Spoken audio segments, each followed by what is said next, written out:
wonderful technology challenges to kick you off. But hey, we're so excited to have everybody here, and just going through kind of the housekeeping stuff again. Don't forget about Social Selling HQ, free membership. It's a great community. Find other people that are asking the same questions that you are, find great answers. And then also, if you're watching this on our LinkedIn Live, awesome, love it, thank you. Throw your comments in there, and we'll use those as questions and interact with you. And if you're on the podcast, thanks for subscribing to the podcast. Tom sent us the numbers, and we keep growing, which is kind of cool and fun. Not bad for a couple of dumb guys just trying to have conversations, right? Very true. Yeah. So anyway, everybody that's listening, I'm Brandon Lee, and one of the co-hosts, and I have Carson Hedden, the other co-host today, and Tom Burton is on an airplane somewhere. So I'm sure he'll listen to it and critique us and give us feedback on everything as he can. So let's kick off today, because I'm really excited to have this conversation.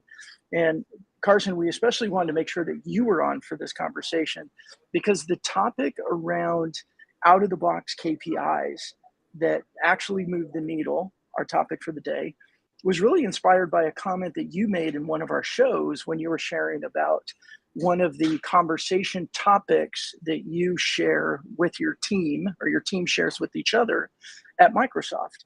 And that was, how many new conversations did you have this week? And I thought that was such a great KPI. So today's topic is going to be around out-of-the-box KPIs that actually move the needle. So let's get started, Carson. I'm going to welcome Rob. He's in here. Rob, thanks for joining us on the comments. And anybody else, love to hear where you are, any questions you have, or here's our question. What are some of the KPIs that are not traditional KPIs that you believe help you move the needle in building relationships, or even building relationships that lead to a sales opportunity and close deals? So there we go. Now I'm just going to shut up the rest of the time and hand it off to Carson, and he's going to bring it home with all of his wisdom. Hardly. No, I promise to still bug you, Brandon. And Happy New Year to everyone. That's right. 2023 with a lot of folks come in with a new refreshed mindset, and eager to get off to the races for prospecting, whether you've got a new book of business, or in some cases maybe your fiscal year runs to June. There's never a bad time for prospecting, and for a lot of the things that we're going to talk about from a social selling perspective. So I definitely would be interested to get some feedback in the chat as far as KPIs that move the needle for you around social selling. And I'll also say that, I think, and I don't want to foreshadow too much, because I know next week we're going to talk about, really building a social selling team as a leader. But these are some of the things that we think about. They change. Right. Some of the priorities change. And, I was reading a funny post earlier today on LinkedIn where, one of the most common answers that sales leaders give to just about any equation is it depends. And so I would be remiss not to start off by saying it really depends on your circumstance and situation when it comes down to some of the most critical KPIs. But at the end of the day, and this is where I'm going to allude to the section for next week, is I've made the transition in my career of being a social selling seller into being a sales leader who has worked to cultivate a culture of social selling. And that's why I think that's so important, to really wrap your head around what you're trying to do. And so for me, it wasn't as much about, thinking about the quality touches and the, just raw horsepower of going out and prospecting. It was, how can we quantify this? Because the reality is you can't really gauge your success or where you need to tweak the process unless you have some things that you're tracking. Everything has to be trackable. So let's just start off, and let's talk about some of the things that I think are most important. So, Brandon, one of the things I know you're super passionate about is, let's talk about how we go out and we, perhaps we ring the bell on somebody's LinkedIn profile so that we can be notified every time that our target prospect posts. We're going in, we're liking, we are commenting, and we are sharing. Those are things that absolutely there are KPIs around that we can track. We can track the number of comments that we make in a given day. We can track the number of likes, shares, things of that nature. I've noticed on a lot of the social media platforms that they will embrace different types of media, from video to pictures, but also to good quality content, and really optimizing, like for instance on LinkedIn, the first 3 lines of text. And so, but making one post daily and being consistent in that. So that's also part of our Newbie Nation challenge currently that we're running, and I'm still active on that. So I think that was a few sessions ago that we started that. I've made a post every single day, and I'm tracking right now the amount of engagement that I'm getting. The impressions, the total number of likes, comments, and then just the level of engagement that I'm getting out of that. So that is one key suite, I would say, of KPIs. Some of the others, when I think about prospecting, and this is something that my team and I do on a regular basis, I think about the total number of potential targets. Now, in my world, we've got a whole suite of services that we go after. There's a lot of different lines of business that are ultimately the customers that we work to break ground with and forge relationships with. So I may have, if I run a search or a query on Sales Navigator, I may have a total of 200 people, like I did earlier this week, that have a specific title or something in their specific jurisdiction or work for a specific organization that I want to go after. So I can track, okay, this is how many connection requests I sent. Now you can send 100 connection requests on LinkedIn per week, as an example. You can send 400 messages per day, typically, before there's any type of flagging on your account from an activity perspective. And this gives you a lot of free reign to do what you need to do. I mean, there's not a lot of weeks where I need to send 100 connection requests or where I need to send 400 messages in a day. So there's a lot of capability to say, okay, if I know that I'm going to go out and let's say there's a specific title, CEO, CFO type relationship that I'm trying to go out and create. I've got, maybe I'm geo targeting, right? So I'm looking at certain size of small, mid-sized business, within a geography, and I'm, I know that I can make 100 outreaches in a week. Perhaps that gives me the capability to track that. And so being able to have a grid or a spreadsheet where I'm saying, all right, I'm reaching out to 100 people this week, and then I'm going to send 100 messages.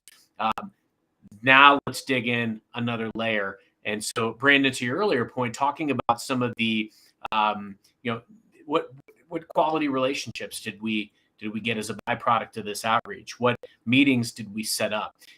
So this is where there's kind of a fork in the road from a KPI perspective, because and I want to wrap up with one other one, and then I want to get your thoughts. But where I see this going is now we're down to the quality of touches, and we've talked a lot on this show and others about the things that we can control, the controllables, the inputs when it comes to social selling. So you can control the quality of your outreach. So having a very specific message that you're sending to these prospects. If I reach out to 100 people and I get 20 responses, but then I tweak my messaging and I get 40 responses, obviously that was a valuable tweak to make. And that's why we do so much to track these things. Now, the next step is controlling the quantity of outreach, but you want it to be quality outreach, right? So, typically I'll try to reach out to anytime that I run any type of sales play, I'll build a community around what we're doing. We may do newsletters to go out to thousands of customers.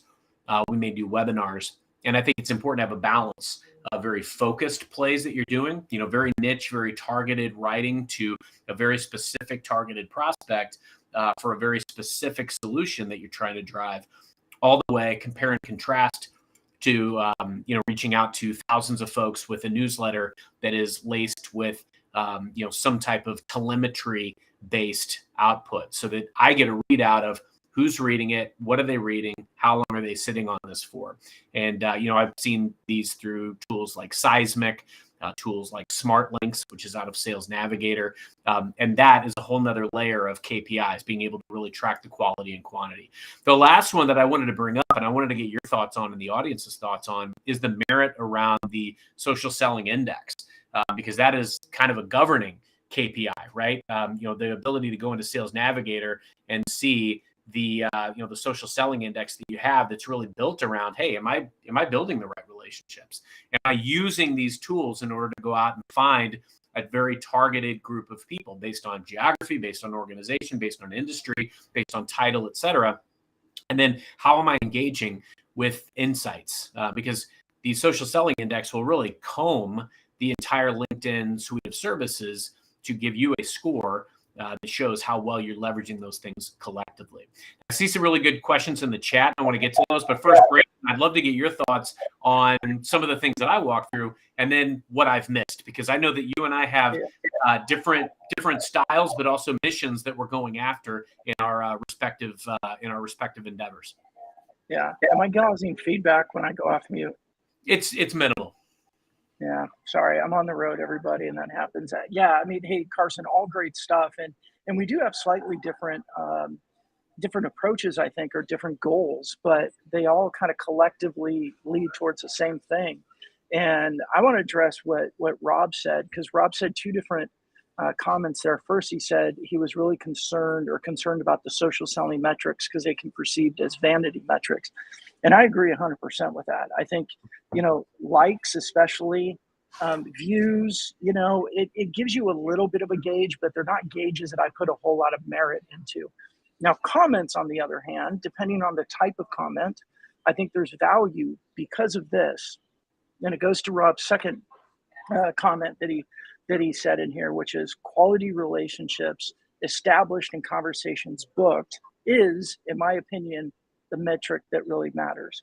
And I agree wholeheartedly with that, Rob. I think, when social media kind of first came on the scene, we called it social networking, right? It was about networking. The social selling concept came about as, so-called gurus came on the scene and started saying, hey, we're going to use this to go sell. And I believe it is the complete opposite of the way that we should be using. Not the complete opposite maybe, but it's very different than the way I think we should be using, and therefore the different types of KPIs that we can look at. I think that how many comments we make on posts that either our prospects, very targeted prospects, have published themselves, or, and I know people raise their hand, oh, my prospects don't publish. Got it. As long as they're active, if they are liking and commenting on other posts, the value proposition is there for you. You come along behind them, meaning you go to their post activity once a week, twice a week, whatever your cadence is, and you see what they're engaging with. And you comment on what they're engaging with. The value is that LinkedIn is going to notify them. They're going to send them an email. They're going to give them a notification that says, hey, Brandon Lee commented on a post that you liked. Now, that in and of itself, I think is a great tactic for starting to build awareness and moving yourself into a conversation. But then when you package that with what Carson was saying around the full package of sending strategic emails, creating strategic webinars, maybe whatever it may be around that specific company or that specific ICP, we're just layering on activities that are getting us known, liked, trusted, and we're building awareness about who we are, what we do, and the value proposition of the product. So I think that the KPI that I really like is how many comments did you make that strategically positioned you in front of your top 100 prospects, or however you want to quantify that, 100, 200, 500, whatever that number may be. That is one of my favorite non-traditional KPIs, because I think it gives the biggest bang for your buck. It goes all the way back to what Rob was saying. Using those comments in order to develop a commenting conversation that then can strategically be led to a digital conversation and direct messaging, something of, hey, thanks for that comment, really, love your insights on it. And all of a sudden you're starting to build that know, like, and trust, and build a little bit of awareness. But it also can very strategically be led to, hey, would you like to get on a Zoom or on a phone call and have a conversation about it? Not selling anything, just love to keep the chat, keep the conversation going. So those are my initial thoughts. Carson, where else do you want to take this conversation? Yeah, no, and I think that's an important delineation, right? Because I'm a lot less concerned, like, on a post that I make, as far as, like, to Rob's point, some of the vanity metrics. It's really all about how can I go out and I can track how much time I'm spending proactively going out and logging and tagging and liking and commenting. And I think it's super important that we're investing in that. Really, honestly, the only metric that I typically care about, which is of my own my own statistics from LinkedIn, is views.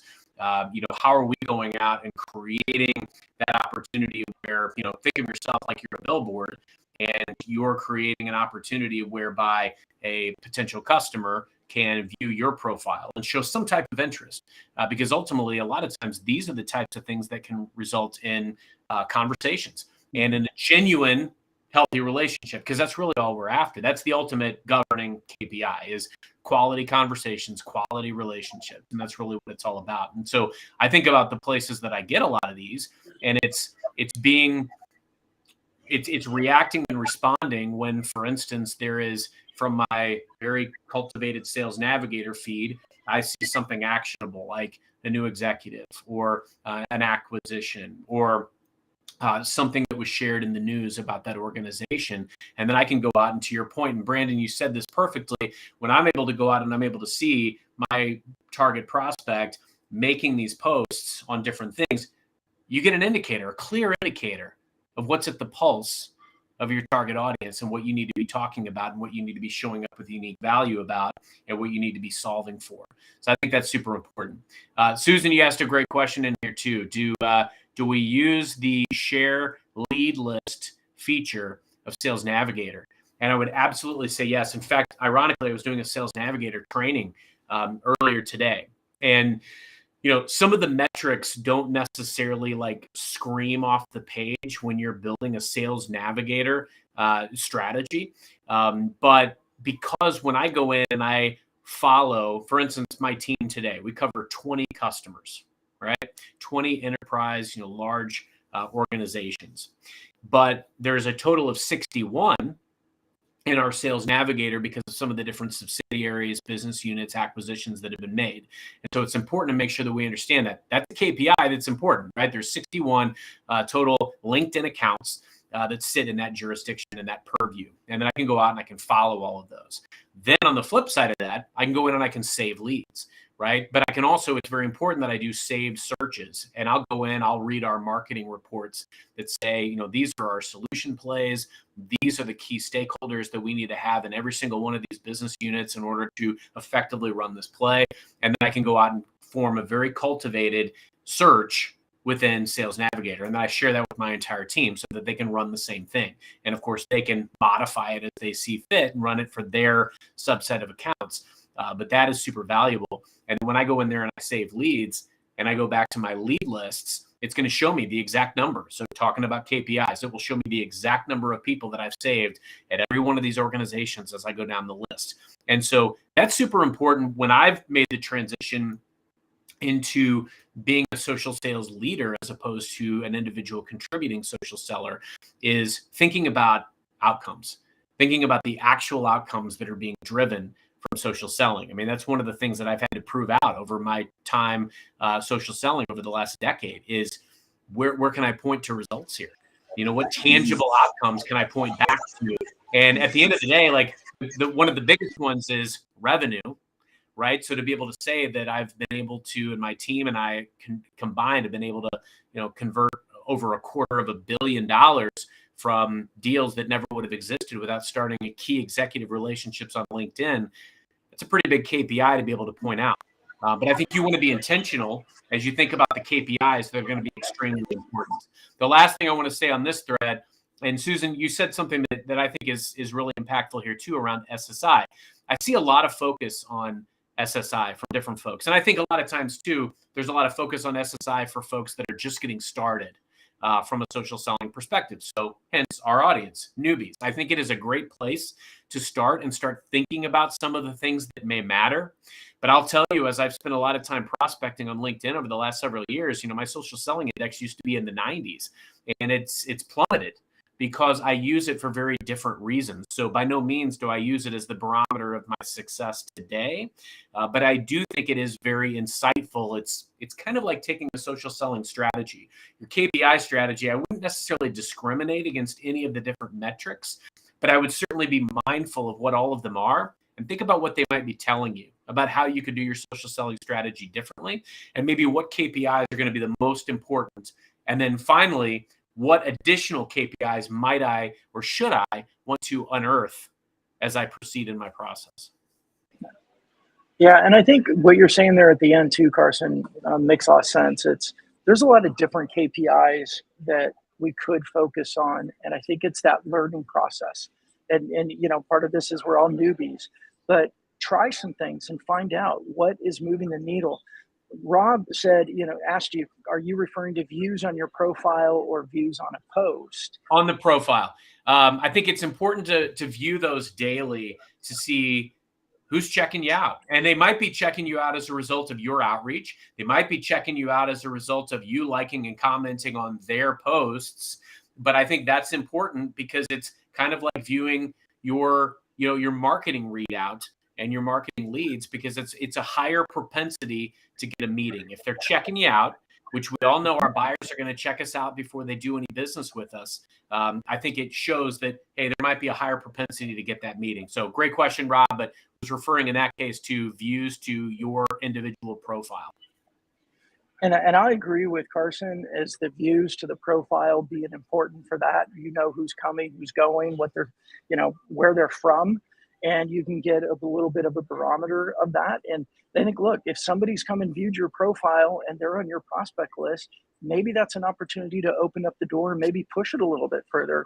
Reach out if they're not a connection, or if they are a connection, and, share a piece of content or introduce yourself, or however, that right next step is in your playbook. But I will say that views on a post, I think there's some importance there as well. And hear me out, and Carson, I'd love to hear your thoughts on this. One of the things that I've noticed over the last couple of months, and this is kind of hard for me to even say, because I was like, I don't like doing pictures of myself on social media. Like I feel like it's kind of vain. Like nobody should really care that much about me. Why would I put pictures of myself? But I was listening to someone else, and they were talking about, the data was when there's a picture of a person, the views go up dramatically. So I was like, okay, well, let me try it. I don't know if you remember this, Carson, but I don't know, month and a half ago, I took a picture in the airport, had the plane in the background. I was talking about the trip I was taking. My views skyrocketed. I was like, this is interesting. So then I tried it again, and then I tried it again. And what I've noticed is when I do, now, if I did it every day, I think people would go, get over yourself and move on. But periodically doing that, the views increase. And here's why I like views. Here's why I think they're important. Part of it is just your reputation precedes you. And if your buyers, your audience sees you as being, and I'm going to do in air quotes for on the podcast, popular, influential, a voice in the industry, all of those are stacking up the variables that increase your probability to closing a deal. To take one of Carson's favorite things to say about increasing your probability. So I think that those views are important. One is it kind of hacks the algorithm that if I post, one of the things I'm doing now is I'll post a post with a picture and say something kind of fun or more on the personal side, increases my engagement. The next day, my post is very focused on value proposition. Now, why do I do that? Well, because the day that I do the picture and my views go up, I'm influencing the algorithm. And now the next day, they're going to show that post to more people. Now, it will depends, if I don't get a whole lot of play, the views are going to go down. But initially, it helps me reach more people, which is just small little aware tweak to what I've done. And I wouldn't have known that if I wasn't looking at my data. What do you think about that, Carson? And Yeah, Rob? I think it's important too. And Rob, you made that great point earlier about some of these stats around likes and comments and things of that stature. I think it's important to, continue to broaden the reach, right? I mean, that's why we try to learn what works and what doesn't with the algorithm. And I would agree, like one of my biggest hits this past year was making a post of my family. I was smart enough not to just post my mug, right? But people reacted and responded to the beautiful ladies in my life, my wife and daughters, and that post was quite well received. But in all seriousness, that's the key element, is really understanding those things and picking some of these different mediums that we're comfortable with. And you and I have talked about this before, where when you think about a social selling strategy, you almost map out what types of posts you're going to make, and you want to pick from a different kind of a potluck, right? Because some days I may be posting something very specific around leadership and culture and selling and whatever may have you. And another day I may post something very company specific, some business use case, some news, something along those lines. I may post something very personal on another day, because when you have a social selling brand, it's very important that you are showing your true and authentic self, because ultimately you're wanting to forge quality relationships. So that's where I think the views can definitely come in.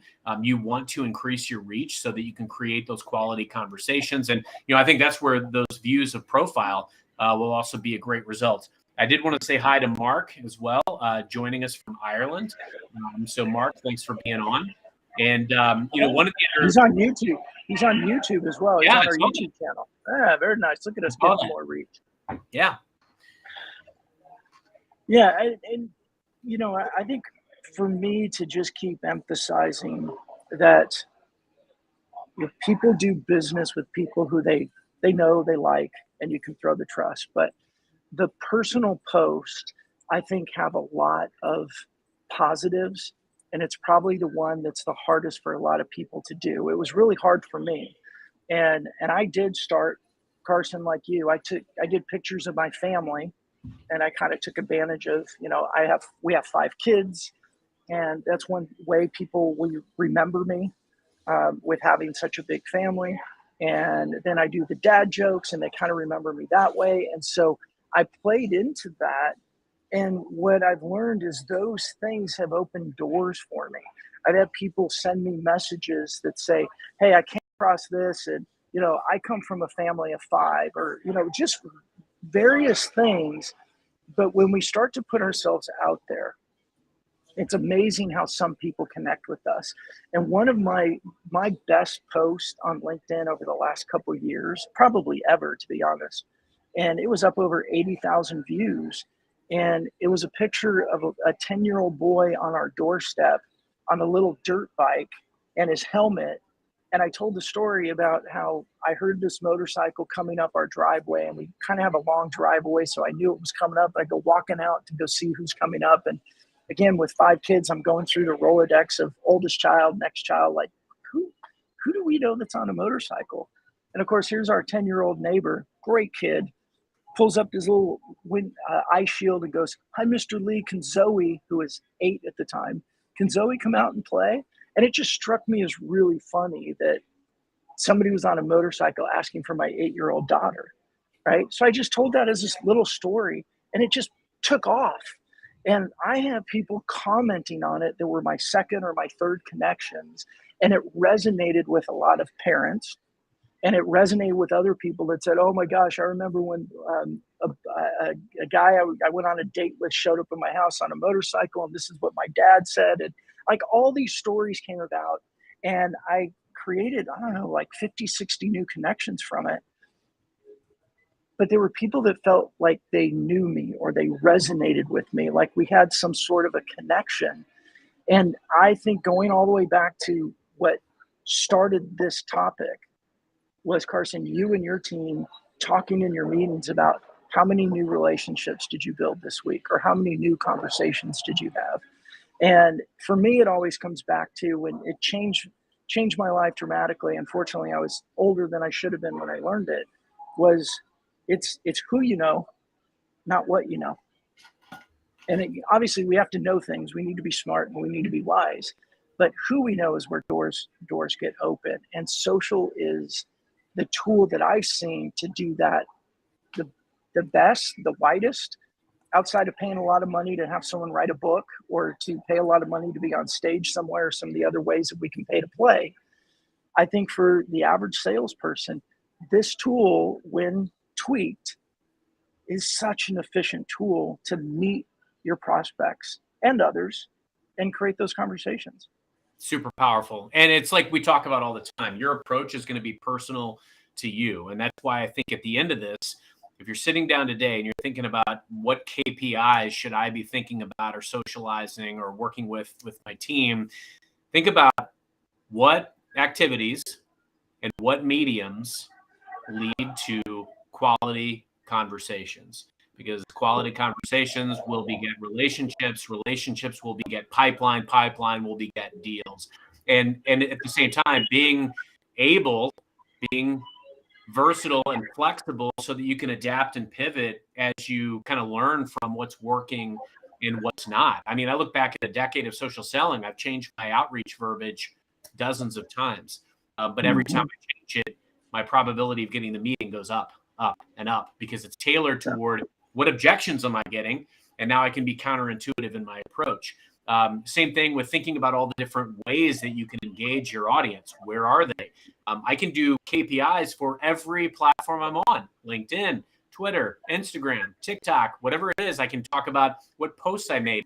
Susan made a great comment in the chat. Using a social calendar is really great for doing advanced planning to track your posts and content. Like, I'm already writing my post for tomorrow because I know I'm going to have minimal time to be on social. So I'm already writing kind of when I have spare time, what I want to be engaging with tomorrow. So I think that's super smart.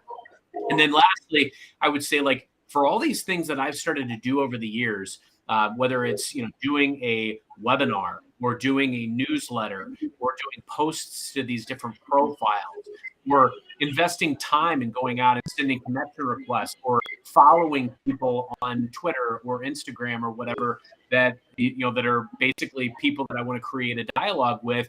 All of these things are things that you can track. And so I would challenge you to just think about, what could I track today that could help me understand better what mediums and methods are going to lead me to quality conversations, and then just be willing to adapt and pivot and see what's working and what's not. And Carson, what I really liked about the way you said that too is, what are those for you in your business that you can track and do? We're not saying go look at likes, go look at comments, go look at views, not the vanity metrics. What are the ones that will really move your needle? And this is where we talk a lot about mindset, the mindset around social. And I think this is important. This is a drum that I plan on beating throughout 2023, is that this isn't easy, but it's okay, because nothing in sales is easy. For some reason, there's been this belief that social selling is supposed to be some sort of a magic bullet, and all of a sudden it's just going to work. And so therefore people tend to go with either, oh, social selling is supposed to be easy, and then they go swing all the way over and go, social selling sucks, it doesn't work. Look, this is a tool, and when used well, it's going to deliver. But you have to start using the tool in order to get better with the tool. It's like the first time you went to a networking event, you probably didn't crush the room and walk away going, oh my gosh, that was awesome, I'm coming back tomorrow. No, we go there and we're like, oh shit, like this is scary, and I don't know how to shake, what do I say, and how do I start a conversation? And you try different topics of starting conversations until you start to get a feel for, hey, this is my style, this is the way it works. And I equate that to the types of posts we post, the way that we comment, the way that we reach out to other people and introduce ourselves, you got to try it to start learning what works for you. You nailed it. And Butch, you're spot on. Who knows you is important, as important as who you know. So how can we leverage these things to create relationships? And ultimately, all of your KPIs should be focused on creating dialogue and making sure that you're doing it in an optimal way. Absolutely. Well, Carson, as usual, full of wisdom. Thank you so much for sharing all that you do and everything you bring to the social selling for newbies. And for everybody listening, hey, Tom and I are going to have a really, really special and awesome guest next week. Our guest is actually going to be Carson. So we decided next week we're going to put him a little bit more on the hot seat, and we're going to treat him like a guest, and we're going to ask him some questions about being a social selling leader and how he manages that, how he leads, what his expectations are, what's important to him. So for any of you out there, if you're a sales leader and you're either not sure about incorporating social, and I do say that intentionally, incorporating social, not putting everybody on LinkedIn only and forget everything else. If you're looking at incorporating social, our next episode will be really important for you, as Carson's gone from an individual producer to an individual producer that really got into social selling to now leading a team around social selling. And, he works for that small startup company called Microsoft. So, he's got a big team, and they're doing some really great outreach and sales activities leading to, and I heard the number you said earlier, I think you said $250 million you can attribute to your social outreach activities.